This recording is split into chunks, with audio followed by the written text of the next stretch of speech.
3 बजे आया फोन। सिर्फ सांस की आवाज सुनाई दी। वह अब बिस्तर पर बैठी है, डर से उसका चेहरा पीला हो गया है और वह अपने फोन को कसकर पकड़े हुए है। वह दरवाजे की ओर बढ़ रही है, उसकी धड़कन तेज हो गई है और वह बार बार पीछे मुड़कर देख रही है। वह दरवाजा थोड़ा खोलती है, डरते हुए गलियारे में झांकती है जो अजीब तरह से चुप है।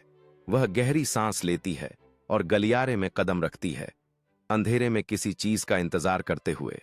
वह गलियारे में स्थिर खड़ी है जब उसे एक हल्की फुसफुसाहट सुनाई देती है, जिससे उसकी धड़कन तेज हो जाती है।